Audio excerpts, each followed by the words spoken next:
Bonjour à tous, bonjour à vous, bienvenue sur votre antenne, bienvenue sur Equinox Télévision, mesdames et messieurs, pour cette nouvelle semaine. Merci encore de nous accueillir chez vous ce matin. On va reparler naturellement pendant cette édition de ces faits et pas de moindre majeurs qui gravitent autour du Cameroun et même au sein de la société actuelle. Eh bien, le cas le plus patent reste encore la grève des enseignants et qui rentre dans son dans sa quatrième semaine. Eh bien, on risquerait bien sûr d'avoir un mois. Un mois au cours duquel les enseignants continuent de faire des revendications et sur la table, ils attendent d'abord 181 milliards de francs CFA, montant qui pourrait permettre naturellement à ces derniers de se dire on peut au moins rentrer dans les salles de classe en attendant que le paiement soit effectif pour les uns et les autres. Comment comprendre les menaces qui sont en train d'entourer naturellement cette grève de ces enseignants avec le mouvement OTS, on a trop supporté et Crémante? Comment comprendre en même temps les enjeux autour d'une espèce de cabale lancée à l'endroit des leaders de l'OTS qui ont décidé en même temps de tout faire pour tenir et absolument que les enseignants soient payés? Madame, messieurs, ça fait parler plus d'un. On peut revenir sur les sorties du MINAT et même la déclaration du ministre du Travail et de la Sécurité sociale. Qu'est-ce qu'on peut espérer dans les heures qui suivent au Cameroun? Autre fait, et pas de moindre, sommes-nous justement repartis pour la modification de la Constitution? Depuis le week-end dernier, ça fait grand débat dans les chaumières et même sur les réseaux sociaux. Beaucoup de Camerounais s'attellent à se poser la question de savoir, doit-on modifier la Constitution sans pour autant convoquer le peuple camerounais lui-même à donner son avis? Où est-ce qu'on en est avec les référendums ou les référendats? Quelle question, on va dire, l'essentiel à poser autour de cette question de la Constitution? Ça fait bouger. Peut-être on n'en parle pas assez, mais on risquerait d'être reparti pour, on va dire, 2 postes de vice-président de la République du Cameroun. Un qui soit du Cameroun anglophone et l'autre qui soit du Cameroun francophone. Où en sommes-nous? Que dit le peuple camerounais? Sera-t-il muet? Doit-il décider de son avenir? Bienvenue à tous, mesdames et messieurs. Aux côtés de Charles Amel Bachou ce matin, Bonbon Bengan, Isabelle Carozepet et Dominique Audrey, on est reparti pour 2 heures chez vous. Merci de nous accueillir. Bonbok, d'abord, Charles Amel d'abord. Bonjour, cher monsieur, bienvenue ce matin. Vous avez dit 2 d'abord. Bombok d'abord, Charles Amel. Non, Bombok, le temps que Bombok d'accord, là j'ai compris. Vous savez le français, très difficile à comprendre. Voilà. Charles Amel, bonjour. Bonjour Michel Ngachou, bonjour à tous les téléspectateurs. Monsieur le sous-préfet de Douala 5, vous êtes encore interpellé ce matin. Personnellement, j'ai fait un tour de ce côté de la cité des Palmiers au lieu dit haute tension. Monsieur le sous-préfet, c'est invivable. C'est littéralement invivable.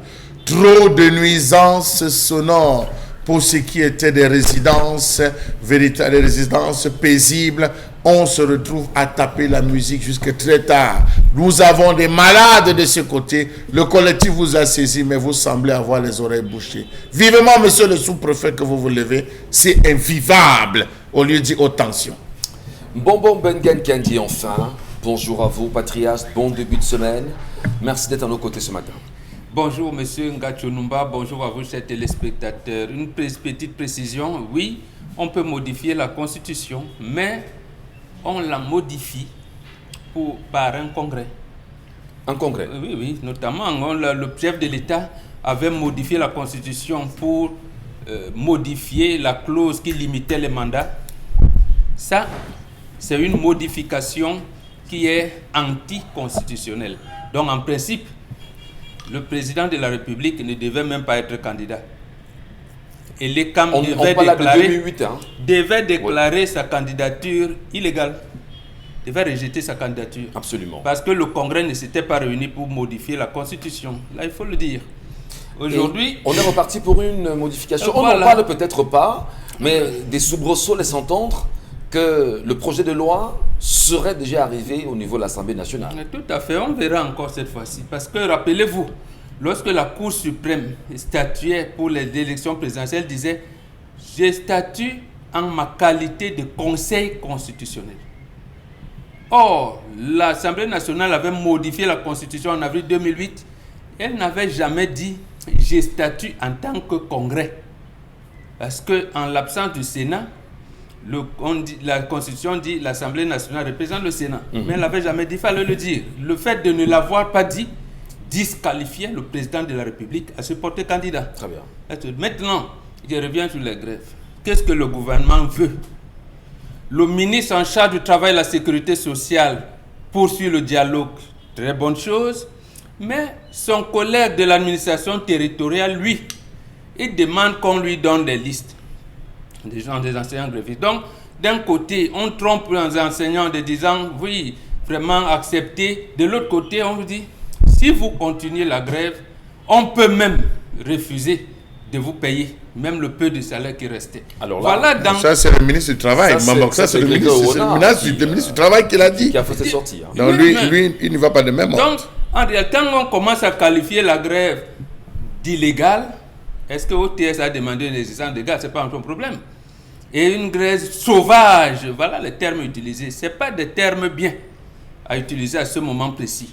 Donc, monsieur le Premier ministre, demandez à vos collaborateurs, membres du gouvernement, de surseoir à toute menace contre les enseignants. Je dis bien surseoir toutes les menaces contre les enseignants.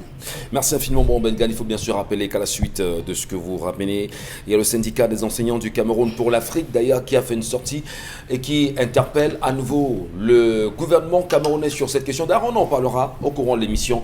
Je vous souhaite la bienvenue ce matin. Isabelle Carozopet, bon début de semaine, madame. Bonjour à vous, Michel. Bonjour à ceux qui sont justement encore en train de regarder le programme ce matin. On va donc penser au lycée de Japoma, là-bas où effectivement, depuis ce matin, on va dire l'opération crémante ou alors on a trop supporté. Là-bas aussi, est palpable et visible parce qu'il faut remarquer que depuis ce matin, les enseignants de ce côté ont choisi de brandir des pancartes et de ne pas tenir la craie, de se joindre aux autres pour protester. Jusqu'où iront les menaces de Paul Atangandji, ministre de l'administration territoriale? Quel rôle joue-t-il dans cette grève des enseignants? A-t-il décidé de radicaliser les enseignants? A-t-il décidé justement de pousser les Camerounais à l'extrême? Veut-il, Paul Atangandji, être celui-là qui portera assurément le malheur des enseignants aujourd'hui sur la question? Au regard de la dernière note mise en place, au moment d'ailleurs où nous entrons en studio, et qui rappelle naturellement les administrateurs civils et même les sous-préfets et préfets à prendre bien évidemment à bras le corps cette question. Madame, Messieurs, tous les Camerounais ont les yeux rivés sur Paul Atangandji. Devra-t-il justement se contenir comme étant le malheureux qui risquerait de créer l'escalade au Cameroun? Dominique Audroyengelek, bonjour madame et bienvenue.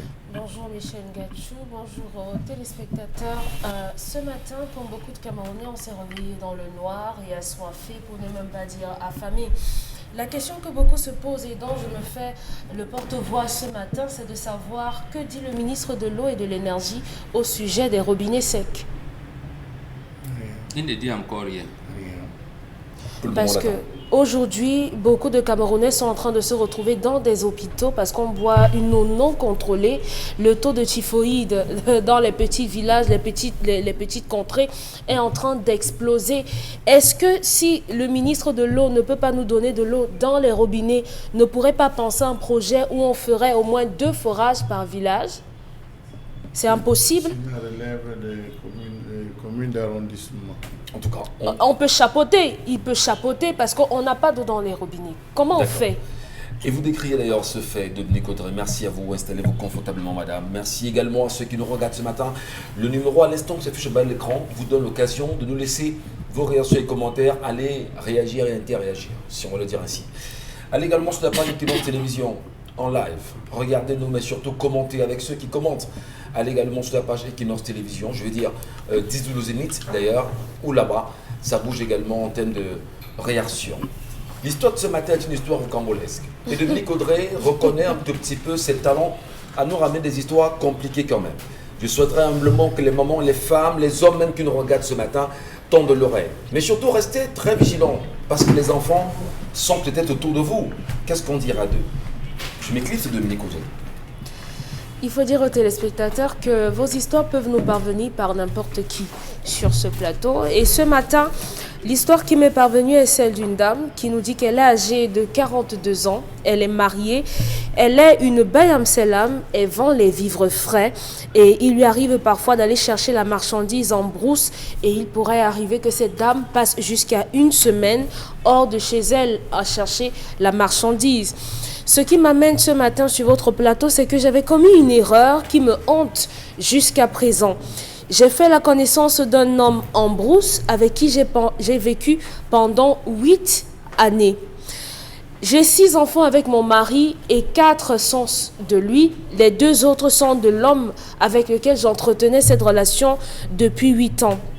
Malheureusement, il y a quelques mois, mon amant de la brousse est décédé et il fallait organiser les obsèques. Je vous rassure, je vous mentionne que toute la famille de cet homme me connaît comme la femme de leur frère et un de mes beaux-frères est un collègue de mon époux. Cela, je ne le savais pas.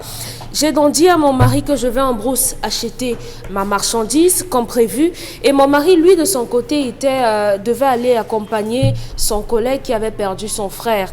Et ce que je ne savais pas, c'est que en fait, mon mari allait dans le même deuil que moi. Lorsque je suis arrivée sur le lieu du deuil, je me suis présentée, ou du moins j'ai pris la place de la veuve. J'étais assise près du cercueil. Il y a eu une cérémonie qu'on devait faire avant d'enterrer le père de mes 2 autres enfants. Il fallait faire le tour du cercueil et imaginez quoi, je me suis retrouvée nez à nez avec mon vrai mari. Dieu merci, celui-ci n'a rien manifesté, il n'a rien dit. Moi-même, j'étais interloquée et mon mari est parti. Maintenant, je suis toujours en brousse. Depuis plus de 4 mois, je suis calée, je n'ai pas pu retourner chez moi. Je ne sais comment faire pour retrouver mes enfants. Je ne sais même pas comment je vais faire pour aborder cette situation avec ma famille. Qu'est-ce que je vais dire à mes enfants? Comment leur annoncer que 2 des leurs ne sont véritablement pas des leurs? Comment est-ce que je vais dire à mon mari? Qu'est-ce que je vais lui expliquer? En fait, la dame dit qu'elle ne sait pas comment faire. Elle est consciente qu'elle a fait une catastrophe, mais elle aimerait retrouver la paix. Et ce qui la tue jusqu'à aujourd'hui, c'est que son mari n'a maudit de cette situation. Comment est-ce qu'elle va faire? Soyez les bienvenus, chères dames qui nous regardez ce matin. Quelques 3 questions quand même fondamentales. Nos enfants sont-ils nos vrais enfants? C'est la première des questions.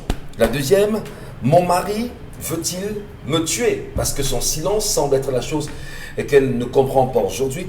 Mais surtout, est-ce qu'on peut avoir le sentiment que la femme d'autrui, comme le mari d'autrui également, est très sucré? Qu'est-ce qui peut expliquer aujourd'hui qu'une femme qui a quand même fait 6 enfants le reconnaisse aujourd'hui? Que des 6 enfants, 2 ne sont pas des enfants de son mari légitime. Et qu'en allant acheter des vivres frais en brousse, elle se fait bien sûr du plaisir en allant avec quelqu'un d'autre avec qui elle a fait des enfants. Elle est mariée. Et elle est mariée. Puisqu'elle est assise à côté du cercueil. D'accord. Bon, maintenant, il y a 2. Il faut qu'on s'entende. Hein? Il faut qu'on s'entende. Elle est tombée nez à nez avec son mari. Il est muet. Je vous salue, cher Lamane Batchou. Je commence par vous. Non, moi je vous salue. Ouais, moi je vous salue parce que vous applaudissez. C'est toi de me saluer. Non. Oui, non, moi je vous salue parce qu'en réalité vous applaudissez déjà et vous avez le sentiment que, on a le sentiment que vous vous retrouvez dans les toits de ce matin. Racontez-nous, dites-nous concrètement. Je vais vous dire quoi? Posez-moi la question. Oui, mais je vous la renvoie. Oui. Vous avez entendu. Qu'est-ce que vous retenez? Est-ce que la femme aujourd'hui qui recherche des solutions, en avez-vous, monsieur Mbatoucher Lamel? Il n'y a aucune solution. Il n'y a aucune solution. Elle a déjà fait son deuil. Elle a déjà pleuré l'homme de sa vie. Elle a déjà pleuré l'amour de sa vie. Elle a déjà pleuré l'homme de ses espoirs, monsieur Michel Ngachou. Comment est-ce que vous allez pleurer étant marié légalement? Un homme a déjà toqué la porte chez vous. L'homme vous a pris au prix de ce qu'on lui a fixé comme moyen symbolique. Il a réussi à vous prendre, vous ramener chez lui. Vous lui donnez 4 enfants et vous avez le bonheur d'en ajouter 2 que vous avez pris ailleurs. Si elle est partie s'asseoir en lieu et place de la veuve, ça suppose qu'on a doublement bu sur elle. Ça suppose que sa famille a doublement bu sur cette fille. Parce que je ne vois pas même la concubine. Je dis, ne serait-ce que la concubine ne peut pas venir s'asseoir et pleurer. La concubine ne peut pas venir s'asseoir et pleurer, monsieur Michel Ngachou. Ça suppose qu'elle a été accompagnée par sa famille. Elle ne peut pas être allée pleurer seule en tant que veuve sans sa famille. Et oui, parce que avant que vous ne veniez vous asseoir, votre famille, il y a des rituels. Lorsque la femme part pleurer son mari, il y a des rituels qu'on fait avant. Il y a des petites cordes qu'on attache, que la propre famille, la famille maternelle de la femme attache. Ça peut être sur le bas, ça peut être sur le pied. Il y a des petits bas, il y a des petits objets rituels qu'on met dans la poche parce qu'on profite parfois de la disparition de l'homme pour venir toucher la femme. Il y a des choses qu'on fait. Donc ça suppose qu'un membre de la famille de la femme était présent et a participé à cette sorcellerie. Cette femme, je lui dis aujourd'hui, ne peut pas rentrer parce que si elle rentre, elle vient tuer son mari va mourir avec le ventre gonflé. Elle ne peut pas rentrer. Si elle rentre, elle entretient le moindre rapport sexuel avec son mari, il va avoir le ventre gonflé, il va mourir. Et c'est là où beaucoup de femmes condamnent leur mari. Beaucoup de femmes condamnent leur mari par des actes comme cela. L'homme peut aller avec 17 femmes, mais la femme ne peut pas aller avec 17 hommes. C'est strictement impossible. Tant qu'on n'a pas compris ça, on reste dans le champ d'égalité des sexes, comme on vous a donné le 8 mars. Restez dans cette égalité.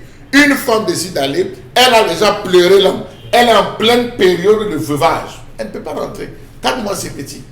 Il faut qu'elle fasse son cycle complet de veuvage. Le cycle complet, elle a déjà entamé dès le jour du décès. Elle a entamé, elle a continué avec la levée du corps, l'enterrement, les rituels qui allaient. Maintenant, elle va finir le cycle complet. Donc, on va la lever du sol. Elle reste là-bas.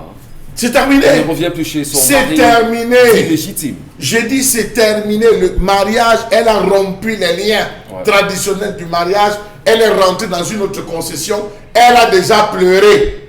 Elle a déjà pleuré. Elle a déjà fait les rituels de la boue, monsieur Michel Gachou. Elle a fait le rituel de l'eau. Elle ne peut plus faire chemin inverse. Si elle fait chemin inverse, c'est venir tuer cet autre homme. Donc, elle a rompu le mariage. Qu'elle fête ses clics et ses claques.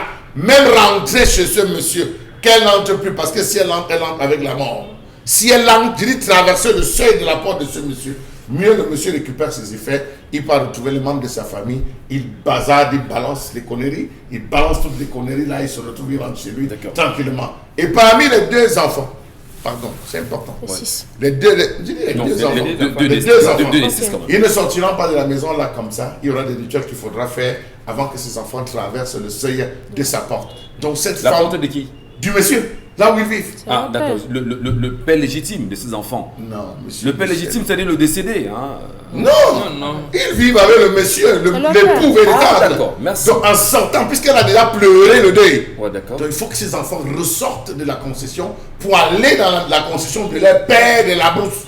C'est là qu'ils vont aller pleurer et taper le tam-tam du deuil, faire le deuil de leur père. À défaut de ça, ces enfants seront non seulement maudits, mais c'est des maladies terribles, incurables, des accidents qui cassent ces enfants, ou même des kidnappings parfois. Quand vous allez voir l'enfant, va se retrouver. Lorsqu'il sort, il aura la poisse sur lui. N'importe qui peut le récupérer, l'amener n'importe où. Merci, donc, voilà où les femmes nous amènent dans des abracadabrantes histoires.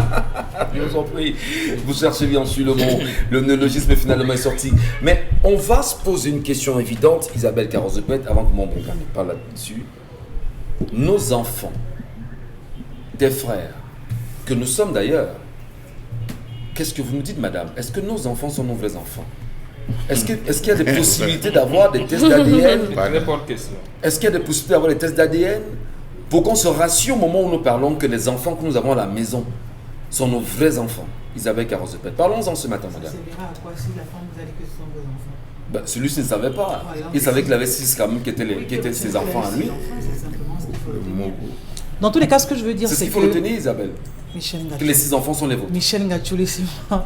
N'allez pas me battre dans mon nez. Non, je pose la question. Que je réponde à votre question. Ah, d'accord. Santé aussi la gêne, d'Isabelle Carrozepette. Permettez que je réponde. En fait, ce que je veux dire, c'est que cet homme a poussé le bouchon un peu très loin.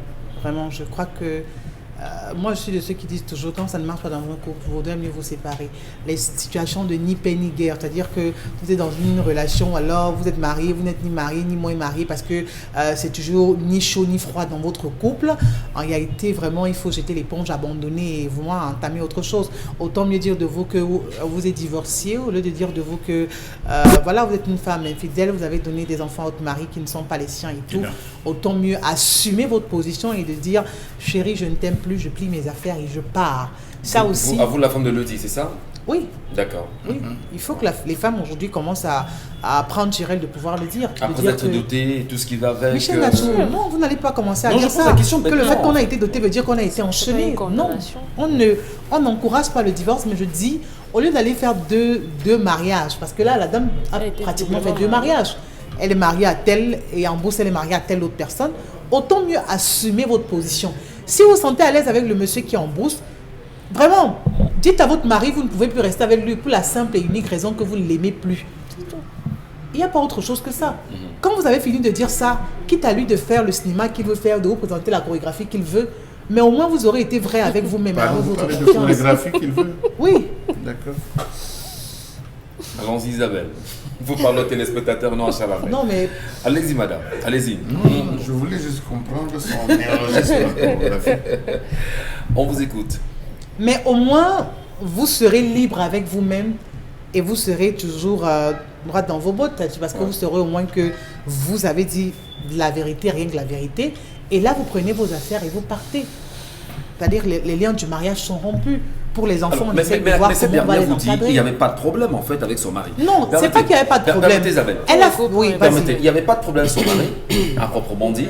Elle a commencé à faire les voyages pour les achats justement des vives. Et bien, c'est arrivé justement en brousse qu'elle tombe sur quelqu'un qui lui tape à l'œil, comme qui dirait. Dans le même village. Dans le même village, Dominique Audrey, c'est ça? Ah, ben dis Ça donc. aussi, quelqu'un... Voilà. Et bien, entre-temps, quand même, est-ce qu'on peut parler ici d'une espèce de polyandrie maquillée par cette, Non, c'est par cette assumé. dernière? C'est pour ça que je dis, Une Michel, polyandrie maquillée et assumée. non, c'est pas assumé, elle n'a Si, pas si assumé. elle s'assoit S'il dans fallait- le corbillard à côté du cercueil, ça signifie Elle quoi? assume. Elle assume le Elle a mariage. assumé cette polyandrie-là. Dans tous les cas, ce que je dis, c'est que elle n'avait qu'à assumer sa position parce qu'en réalité, elle a aimé celui de la brousse. Pour quelle raison, ça on ne le sait pas, on ne veut pas le savoir. Mais il fallait qu'elle assume sa position, qu'elle dise clairement à son chéri, voilà, elle est de l'autre côté et non de ce côté. C'est parce qu'en réalité, aujourd'hui, qu'est-ce qui se passe? Elle n'est ni mariée là-bas, elle n'est plus mariée de l'autre côté. C'est-à-dire qu'elle est entre deux eaux qui l'ont quittée. Non, elle est mariée. Non, permettez. Elle est mariée là où elle a fait le veuvage. Comment vous dites qu'elle n'est pas Charles mariée? Permettez, On a Chalamel, fait les permettez. Charles Amel, je dis finalement, il se retrouve où? Parce qu'en réalité, elle pose la question, je ne sais pas comment je vais rentrer dans mon foyer, je ne sais pas comment mon mari ne m'appelle pas et tout. Donc, ça veut dire qu'elle est dans une impasse terrible. Pourtant, du moment où elle s'est rendue compte qu'elle a retrouvé, ou alors qu'elle a trouvé peut-être l'homme de sa vie, encore qu'il n'y a pas l'homme de sa vie, il y a un homme dans sa vie, elle aurait vite fait le choix et elle aurait eu la conscience tranquille. Le monsieur serait décédé, qu'elle aurait simplement fait série de veuvage, parce qu'en réalité, elle n'a même pas fini de faire le veuvage. Elle va commencer à mettre le blanc ou le bleu ou le jaune ou le rouge, je sais, pendant 1 an, pendant 2 ans. C'est pas à l'homme qu'elle a épousé officiellement de subir ça. Ça veut dire qu'elle ne peut plus, pour une raison ou pour une autre, rentrer dans l'autre foyer, on va le dire ainsi, parce qu'elle avait 2 foyers en réalité. Donc je dis aux femmes ce matin, ce qu'il faut faire, c'est de pouvoir assumer, et n'ayez pas peur ou honte du quand dira-t-on. Qu'est-ce que tel va dire si je ne suis plus avec Pierre? Qu'est-ce que Y va dire si je ne suis plus avec mon mari?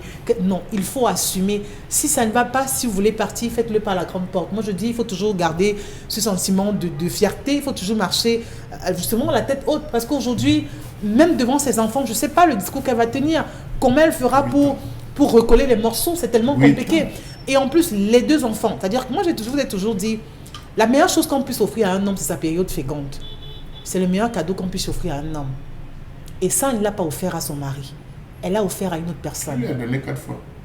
Donc, on va dire que son choix a été fait et elle devait très vite se ranger de ce côté. Malheureusement, elle ne l'a pas fait. Merci. Alors aujourd'hui, ce qu'elle doit faire, c'est assumer ce qu'elle n'a pas assumé hier. Voilà, sa polyandrie. Merci infiniment. Allez, je m'en tourne vers vous, bon Ben Gan Kanji. Le danger à l'histoire de ce matin, on a des enfants qui nous regardent. Eh bien, qui vont peut-être se dire, ah, papa et maman, on est 8 là, est-ce que véritablement mon frère là me ressemble suffisamment, ma soeur me ressemble suffisamment? Est-ce qu'on n'est pas mal parti dans une société où il y a trop de maladies dans des familles, sans jeter le propre sur la femme, mais qui passe par la femme? Si on s'en tient à Adam et Ève, dont la femme avait proposé à Adam justement de manger la pomme, est-ce qu'on n'est pas également dans le même schéma aujourd'hui? Dominique Audrey me regarde, je remarque que non. Je pose des questions simplement. Qui est, je cite la Bible naturellement, qui est cette femme qui choisit justement d'apporter le malheur au sein de sa famille? Est-ce qu'il peut y avoir une réparation quelconque, mon Bengal? à la lumière de tout ce qui a été dit déjà. Oui, il y a une réparation, mais déjà, il faut savoir que si Dieu, que vous faites allusion, revient maintenant, lui-même ne va pas reconnaître la femme. Il ne va pas. L'intelligence de la femme a dépassé Dieu. C'est pour ça que nos frères ivoiriens vous disent ce que femme veut, Dieu veut. Et ce que Dieu veut, femme s'en fout. Donc c'est la femme qui commande. Deuxième chose, il y a 4 ethnies au monde où la polyandrie est acceptée. Au Cameroun, c'est l'ethnie Bachilele en RDC. Il faut peut-être qu'ils apprennent. Parce qu'on a toujours dit les Bantou, non, chez les Chinois, c'est l'ethnie Moshuo. Donc, chez les Bachilele, la polyandrie est admise. Et c'est qui. Chez les Congolais? Oui, RDC. En RDC. En RDC, à côté. Et l'ethnie Treba, qui est au Népal et en Chine, là aussi. Il y en a une autre au Paraguay. Donc il y a des endroits où la polyandrie. Je pense même en Chili aussi. Hein. En Chili, voilà. Oui, là, c'est la même ethnie au Paraguay et en Chili. Oui, il y a une comme en Chili, au Népal et en Chine, oui. cette ethnie est transversale. Donc il y a la polyandrie. Mais nous, notre environnement n'est pas comme ça. Troisième chose, justement, cette femme, si cet homme l'admet, il va mourir. S'il la réadmet. Et s'il la réadmet, il va mourir. D'accord.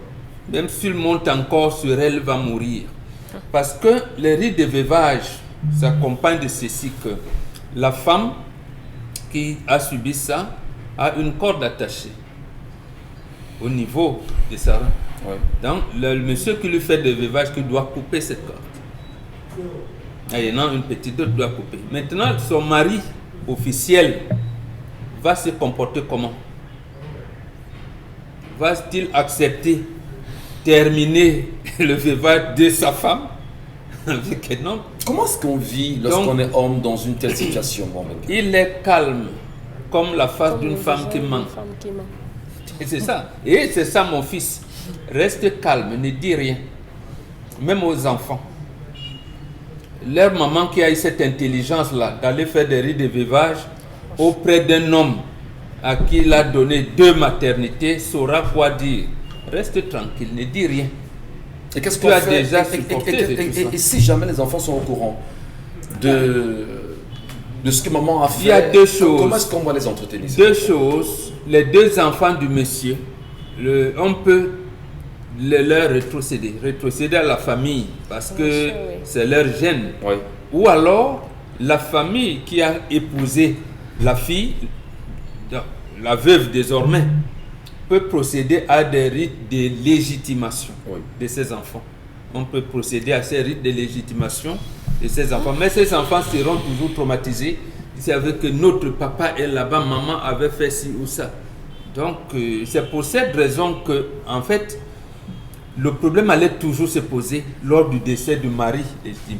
Donc, ces 2 enfants allaient-ils pleurer? Est-ce que vous tentez, le papa qui est parti? Est-ce que vous tentez de dire justement aux familles qui nous regardent ce matin que lors des funérailles, c'est le moment plus que jamais où les familles doivent être extrêmement vigilantes pour voir comment est-ce qu'on gère les enfants. C'est là le deuil. C'est là le vrai deuil. Oui, ce n'est pas l'enterrement, c'est là le vrai deuil. C'est là. Lors de c'est pour ça que j'ai entendu cette histoire même dans mais il y en a qui me foulaient ça, hein, monsieur Mathieu. Une aînée m'a dit, nos mamans et grand-mères souffraient trop. Je lui ai dit, nos grand-mères disaient quand elles trompaient et qu'elles faisaient un enfant avec quelqu'un d'autre, ils disaient à leur mari, la famille était au courant. Mais vous aujourd'hui, vous trompez parce que vous voulez manipuler l'opinion, ça retourne contre vous. C'est pour cette raison qu'on disait, on ne dévoile pas l'infidélité de sa femme. Parce que quand elle a fait un enfant avec quelqu'un d'autre, elle porte ce qu'elle a apporté, le sang d'ailleurs dans la famille. Elle déclame. Et ensemble, on trouve les solutions. Qu'est-ce qu'il faut faire? Qu'est-ce qu'il faut? Donc, je termine. Qu'est-ce qu'on veut aujourd'hui, monsieur Michel Ngachou? C'est le plaisir, c'est l'affection, c'est la stabilité. Le sexe procure le plaisir. L'amour, c'est une affection. Et le respect apporte la stabilité. Qu'est-ce que vous voulez? Bon, si vous vous limitez au plaisir, moi je vais me faire belle, moi, ça, vous avez, Charles Hamel aime souvent le dire, c'est le sexe. Quand c'est le sexe, le plaisir, ça peut, j'allais dire, ça peut aller en dents de scie. À un moment aujourd'hui, même les enfants de 40 ans n'arrivent plus à satisfaire leurs femmes. Ils vont faire donc comment? Avec l'amour, l'affection. Donc ils n'auront pas appris ce que c'est que l'amour qui apporte l'affection. Ils n'auront pas appris ce que c'est que le respect qui apporte la stabilité. Voilà les trois choses. Donc c'est à vous. Vous m'avez posé la question, je vous réponds directement. Entrez dans l'école où vous savez que le sexe procure le plaisir, l'amour c'est une affection et c'est le respect qui apporte la stabilité. Merci. Prenez donc ces trois mots et vous constituez votre angle, vous êtes stable. À la lumière, bien sûr, cette histoire ce matin, mesdames et messieurs, qu'est-ce que vous en dites véritablement? Comment comprendre que parmi vous, parmi nous en même temps, nous sommes très nombreux à traverser des situations? Comment les hommes qui nous regardent ce matin se comporteraient si jamais c'est leur femme qui leur amenait une affaire comme celle-là? Mais vous, madame, dites-nous concrètement, à travers des messages, à travers vos avis, qu'est-ce que vous dites à cette femme au regard ou à la lumière de tout ce qui était sur le plateau? Je voudrais, avant toute chose, Dominique Audrey, vous allez nous laisser votre commentaire, mais Charles Hamel a voulu faire une virgule.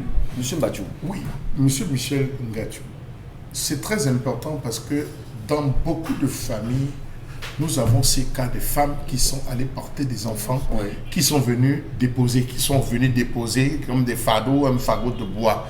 Ces enfants, à la longue, apportent tellement de problèmes qu'il est difficile de les resocialiser.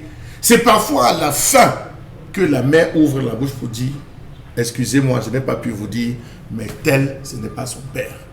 Tel, il est rentré dans cette concession. » Lorsqu'il y a deuil, lorsqu'on a déposé le corps en terre, on a fermé, il y a des chansons qu'on entonne avec le bambou pour pleurer. On fait tourner les enfants. C'est ce qu'on appelle les petits funérailles. On lamente, on tape. C'est une petite chanson qu'on entonne. C'est en ce moment qu'on fait fuir les enfants qui ne sont pas de la concession. C'est des moments clés. Les gens se contentent de dire, bon, allez enterrer, il est décédé, on reste en route. C'est à ce moment que vous voyez, on envoie un enfant, on lui dit que, hey, ouais, on se vient de cela qu'il n'y a pas le pétrole. On sait pertinemment qu'on vend le pétrole à l'entrée du village. Et du moment qu'il va à pied à l'entrée du village et qu'il revienne, on aura déjà fini ses rituels. C'est grave. Il est temps que les femmes apprennent. L'église ne peut pas vous sauver sur cette affaire. L'église ne peut pas. Dieu, le sang de Jésus ne peut pas nettoyer ça. Je dis que le sang de Jésus... Non, il faut comprendre. Le sang de Jésus ne peut pas nettoyer ça. Laissez les autres dans leur foi. Le sang de Jésus ne peut pas nettoyer ça. Non. Il faut... Pourquoi vous me coupez? Je m'explique, vous aurez le temps, j'ai demandé la parole. Le sang de Jésus ne peut pas nettoyer ça. Ayez le courage d'avouer maintenant quand il est temps. Monsieur Michel, je termine. Il y a 5 choses qui ont amené le problème dans les familles. Ma mère est malade, je parle à regarder. Elle tape 1 mois. 1 mois, ce n'est pas 1 mois dans le froid ni sans couverture, il y a une couverture. Je vais aider mon frère. Mon frère, la femme de mon frère couchée, elle est malade. Je m'en vais comme ça pour 2 semaines, 3 semaines. Mon frère m'appelle urgemment. Mon père m'a appelé urgemment. Les voyages d'affaires. Nous sommes là dans le cadre des voyages d'affaires. Et enfin, je pars en Europe en vacances. On a connu des femmes qui partaient ici du Cameroun pour aller en vacances en Europe, alors qu'elles allaient se prostituer. Donc méfiez-vous, monsieur Michel Ngachou. Il faut se méfier de ces expressions lorsqu'on est marié. C'est très important d'en parler. Dominique Audrey, on va se faire une petite violence. On va frôler les horaires. Pour prendre vos commentaires. Oui, en quelques mots. Le sujet m'interpelle sur la définition et le contenu qu'on met dans le mot mariage. Parce qu'il faut interroger cela. C'est quoi le mariage? Ça signifie quoi? Parce que dès le moment où on peut définir le mariage, on peut savoir quelle était la raison du positionnement de cette femme. Certainement, elle s'est mise avec cet homme, le premier, pour certaines raisons, et avec l'autre pour d'autres raisons. Lorsque vous interrogez certaines femmes qui posent des actes adultérins, elles vous diront « J'ai trompé mon mari parce qu'il n'était jamais doux avec moi. J'ai trompé mon mari parce qu'il ne me disait jamais si, il ne me complimentait jamais, il ne m'a jamais regardé, il ne m'a jamais fait un certain nombre de choses. » D'où la raison de ma faiblesse face à cet homme-là qui est venu me dire un certain nombre de choses. D'aucuns prendront ça comme une justification, mais c'est vous dire que si lorsqu'une femme se retrouve à être infidèle ou bien qu'un homme se retrouve à être infidèle, le problème part de l'intérieur. Le problème part des deux.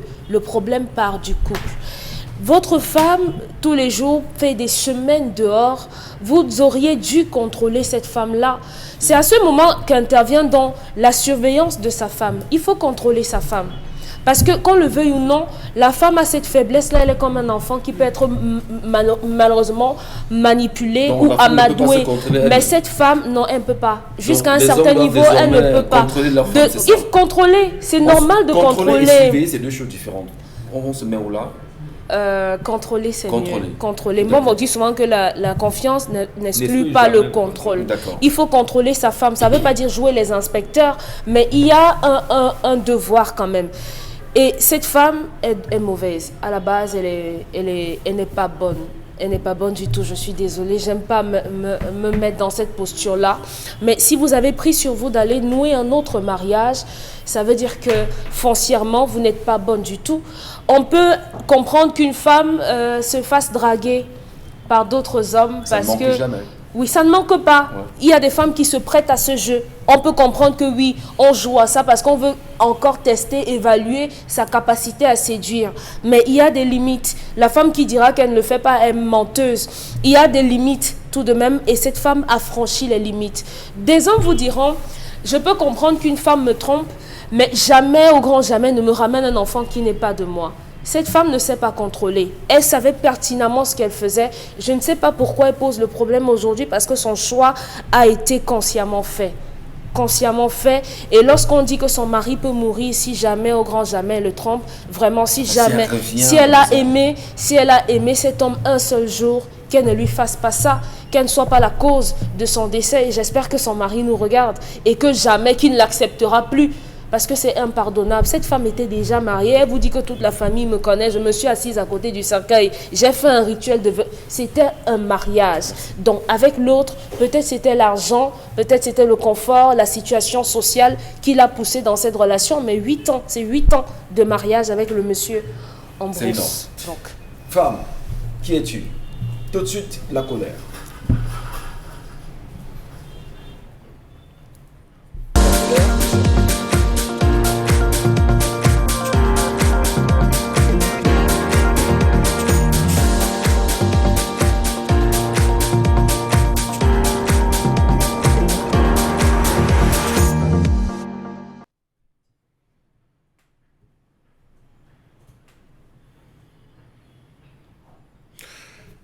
Je m'interroge ce jour sur la question de la baisse des exportations du Cameroun vers l'Union européenne en plein APE, accord de partenariat économique.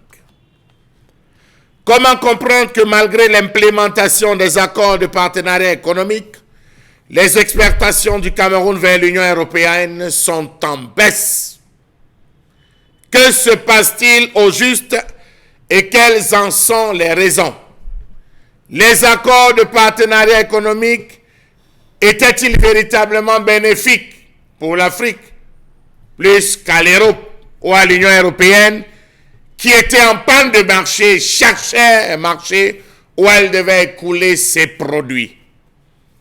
La douane camerounaise a publié une note retraçant les résultats obtenus en 5 ans de mise en service de l'accord de partenariat économique avec l'Union européenne entre août 2016 et août 2021. Les résultats sont critiqués jusqu'à ce niveau, mais dans tous les cas, contentons-nous de les restituer. Comment comprendre que lorsque nous prenons les périodes 4 ans avant, 2013-2016 et après 2017-2020, le début du démantèlement tarifaire, l'on observe une baisse globale des exportations de près de 10%. Cette baisse est liée à l'Union européenne, moins 26%, car hors Union européenne, l'on observe une augmentation des exportations. Comment comprendre que le Cameroun rencontre de nombreux obstacles dans le cadre des exportations de ses produits vers l'Union européenne? Comment comprendre les nombreux obstacles non tarifaires érigés aux portes de l'Union européenne qui ne permettent pas le bénéfice aisé aux produits camerounais de l'admission en franchise du droit de douane? cas particulier des refoulements des produits identifiés. Savez-vous que les produits camerounais, souvent refoulés lors des exportations, concernent surtout les produits agricoles? Comment est-ce que cela a été négocié? Question. Comment comprendre ces différentes raisons évoquées? Les produits venant du Cameroun ne respectent pas les normes européennes en termes de conditionnement, de conservation et les normes environnementales. On parle de la présence des substances connues pour leur cancérogénicité et donc interdites en Europe, des colorants, des aflatoxines, c'est-à-dire moisissures, des pesticides. Question. Qui est censé assurer le suivi et le contrôle des produits liés à l'exportation dans ce pays? Suivez mon regard. Mieux, si les résultats scientifiques montrent la nocivité d'un pesticide, n'est-ce pas opportun pour un gouvernement de ne pas tarder à protéger sa propre population en l'interdisant? Question. Savez-vous que jusqu'en novembre 2020, dernière donnée disponible, seulement 15 tonnes de ces marchandises ont été refoulées par l'Union européenne? Une dizaine de tonnes d'ananas, un peu d'arachide, du haricot, du piment et du café? Question. N'y a-t-il pas lieu de voir la recherche de la mainmise de l'Union européenne qui cherche depuis à mettre à disposition ses experts et des moyens financiers pour accompagner ses partenaires commerciaux et leurs producteurs dans le processus d'adaptation, histoire de continuer à avoir une mainmise permanemment sur l'Afrique? Ensemble de points questionnables. On ne peut pas aller chercher un marché de 500 millions de consommateurs en Europe, alors qu'au Cameroun, chez nous, l'offre ne permet même pas de couvrir les 22 millions de demandes nationales. La libre-échange est un jeu gagnant-gagnant. Or, le marché européen n'est ouvert aux produits camerounais qu'en théorie. Dans les faits, même si les produits camerounais sont supposés entrer en Europe sans droit de douane, il existe en réalité des mesures protectionnistes, barrières non tarifaires qui les bloquent. Pour profiter de l'APE, il faut développer un avantage comparatif, domaine où l'on est compétitif sur le marché. Une économie agricole comme celle du Cameroun, gagner à se spécialiser par exemple dans l'industrie du bio. Est-ce que le gouvernement camerounais, dans le cadre des accords APE, accords de partenariat économique, a favorisé ce secteur ou est déficitaire l'Europe? Question. L'Union européenne ne représente ni le premier, ni le dernier, ni le troisième, ni le quatrième fournisseur du Cameroun en équipement de production. Pour une économie agricole comme celle du Cameroun, les équipements de production proviennent en majorité de la Chine, d'Inde, du Nigeria et du Brésil. Si l'enjeu était économique, alors c'est avec ces pays fournisseurs qu'il aurait été pertinent de signer des accords de partenariat économique. Le Cameroun s'est-il englué dans une affaire qu'il ne comprenait pas? N'était-ce peut-être pas, ou n'y a-t-il pas lieu de voir les rétrocommissions qui ont poussé les décideurs de ce pays à nous enfoncer dans une histoire où à la fin on ne comprend plus rien? Dans tous les cas, ça entre beaucoup sortant de l'Europe, mais ça sort peu sortant du Cameroun. Il faut comprendre trivialement, pour sortir d'ici, il faut avoir les cornes, parce que de l'autre côté, ça bloque. Mais pour entrer, ça entre. Bravo aux accords de partenariat économique, bravo aux importations, maudit soient les exportations camerounaises. Charlemagne Battu dans sa colère ce matin, on fait un peu d'économie, mesdames et messieurs. Parlons-en, c'est important. Parlons de ce qui nous concerne, parce qu'on le rappelle à chaque fois sur ce plateau, si vous ne faites pas la politique va vous faire, au pire des cas, va vous broyer. La politique également est économique aujourd'hui.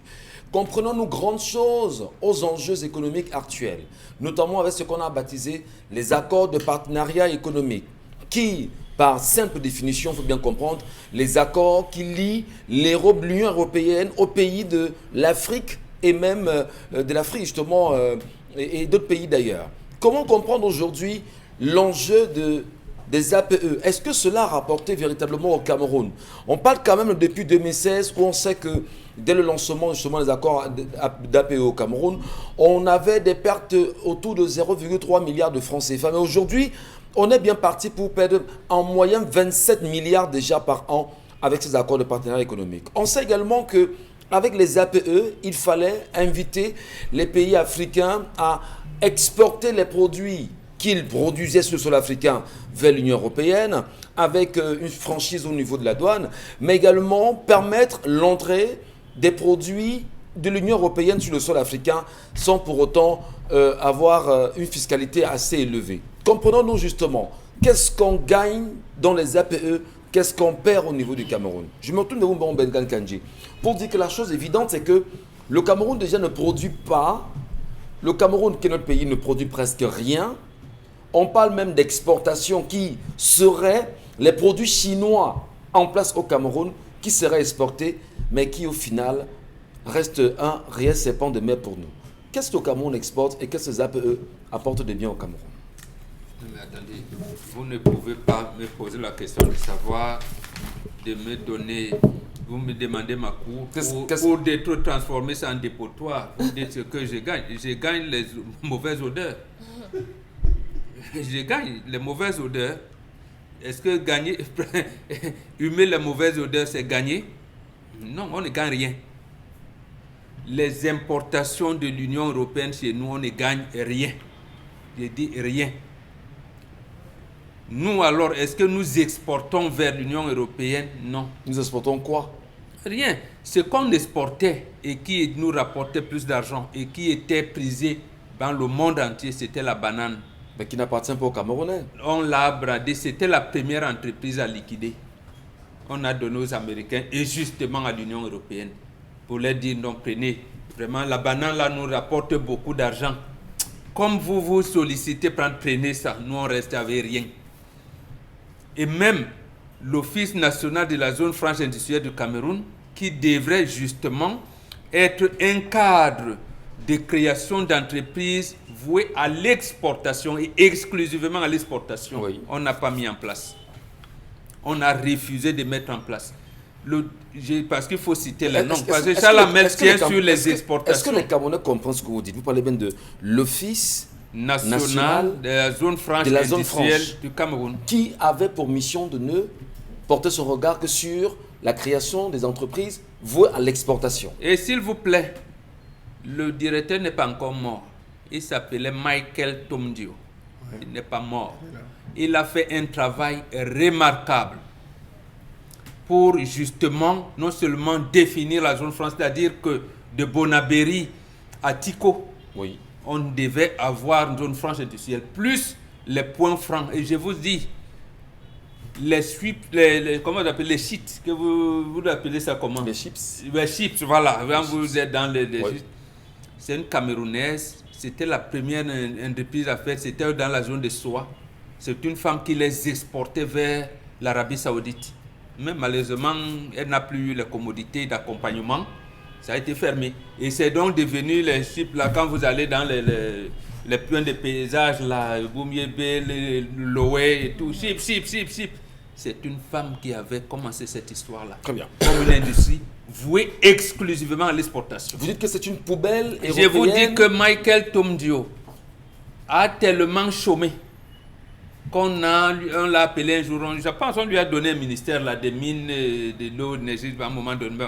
Le pauvre, il a même été victime d'un accident, on l'a sorti du gouvernement. Donc, il faut citer les noms pour vous dire qu'on a quand même des compatriotes qui travaillent et dont on ne reconnaît pas. Pourquoi le gouvernement, l'État du Cameroun mettait en place cette zone et que Charles Hamel vienne aujourd'hui faire une colère pour s'interroger pourquoi on n'exporte pas, voilà. Alors qu'on avait mis en place toute une structure qui devait être exclusivement vouée à l'exportation. À l'exportation plus ce que vous pouvez fabriquer là. Et je vous rappelle, même lorsque, je pense, c'est Bill Clinton avec la Goa pour les facilitations, ils sont allés en Philadelphie, une chambre et tout. Il y a 2 Américains qui sont venus dans les stands camerounais. Ils ont vu les cintres en bois. Vous savez ce qu'ils ont fait? Ils ont commandé 2 conteneurs de 40 pieds. Et quand les compatriotes sont arrivés, ils sont entrés dans les Sissoko. Donc, ils ne peuvent pas livrer. Vous connaissez pas les cintres. Vous connaissez les cintres en bois, là. Oui. Voilà. Oui. Et même le Cao est encore là. On a goûté le café camerounais. On leur a dit, est-ce que vous pouvez nous donner tous les mois 2 conteneurs de 40 pieds? Ils sont venus, ils sont entrés. Et justement, la naissance de l'Organisation mondiale du commerce a été pensée pour empêcher aux États africains d'exporter. Et c'est pour ça que les Chinois sont entrés en 2002. Pourquoi? Oui. Parce que la Chine n'a jamais adhéré au General Agreement on Tariff and Trade, le GATT. Oui. Il l'observait en analysant. Donc, l'Europe est arrivée, l'Union européenne est arrivée à une situation de saturation. Il faut bien écouler. Et surtout, les marchés africains reçoivent les dépotoirs, les déchets. Parce que quand vous avez les poulets chez vous, chez eux, avec le contrôle qualité et tout, ça ne peut plus. Voilà. Il faut donc les verser quelque part. On ne peut pas les amener, les incinérer et tout. Bon, il faut les déposer. Comme vous allez au village, vous jetez. Quand vous épluchez les bananes, vous jetez. Donc, ils ont constitué les dépotoirs pour venir déverser en Afrique, ce qui ne peut pas, y compris à l'hôpital. Et quand vous entendez que, bon, je ne vais pas citer le nom des organismes, et donc des couverts à la Quintini, donc des couverts une association, ça veut dire quoi? On a sorti ça du circuit des hôpitaux en l'Union européenne et on les déverse ici. Bon.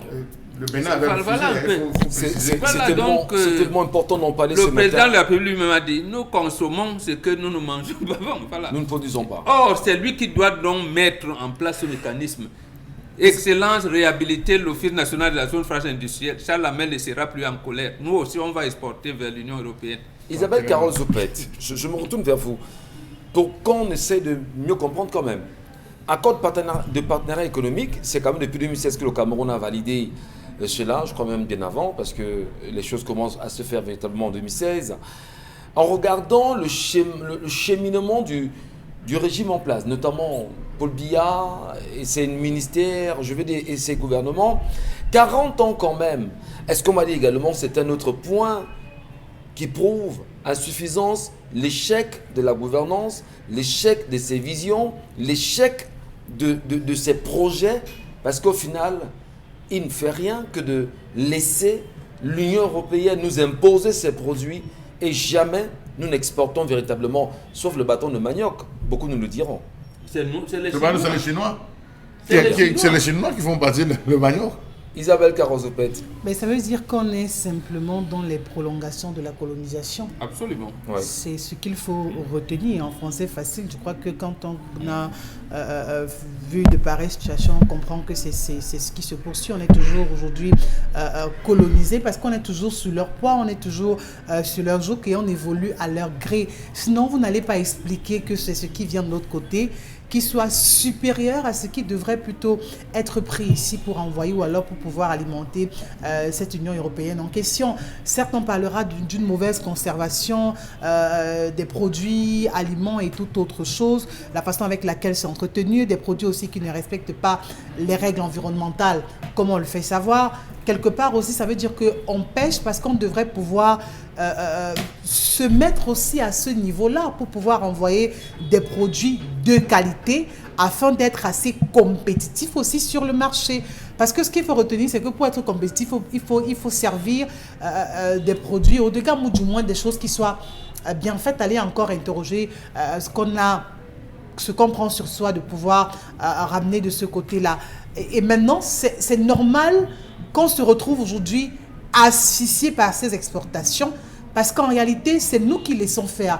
C'est nous qui ouvrons les portes, c'est nous qui leur disons... C'est nous qui validions justement les points de vue des Occidentaux. C'est nous qui validions la France qui a encore sa même mise sur le Cameroun. Mais ça veut donc dire qu'à la fin, on ne devrait pas se plaindre. Parce qu'il suffit simplement que vous fermez vos frontières, peu importe lesquelles, vous n'aurez plus une seule aiguille qui vient de l'autre côté. Mais quand vous allez simplement dans un supermarché le plus proche, Michel Ngachou, on peut compter du bout des doigts les produits camerounais qu'on retrouve, par exemple dans un espace marchand.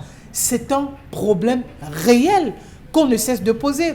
Aujourd'hui, le manque à gagner est énorme parce qu'en fait, c'est l'exportation qui prime sur ces importations. Ça veut dire que dans cet accord de partenariat, je crois que ça devrait être une relation gagnant-gagnant, mais là, c'est simplement la colonisation. Je vais rendre compte au président Macron des grandes résolutions du grand dialogue national. C'est des expressions qui prouvent à suffisance que, effectivement, c'est la France qui décide au Cameroun de ce que les Camerounais doivent manger. Parce que la France, d'ailleurs, étant très impliquée dans l'Union européenne, aujourd'hui, il faut le rappeler, le président Macron est le président en exercice en ce moment. Donc, Paul Biya, notre président de la République, proche de l'Élysée et de Macron, valide justement que tout ce qui va de l'Europe pour le Cameroun soit imposé aux Camerounais par les accords de partenariat économique qui sont dangereux pour nous. Oui, dangereux parce qu'en réalité, il empoisonne son peuple. allez même, quand on parle de ces exportations, regardez ce qui est exporté et ramené ici. Regardez comment ces Camerounais les consomment. Est-ce que ce sont des produits qui sont toujours adaptés à notre environnement?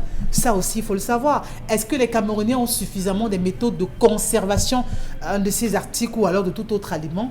Ça aussi, il faut le savoir. Mais on laisse faire, on ouvre tout, on rapporte et après, c'est nous qui payons le prix lourd.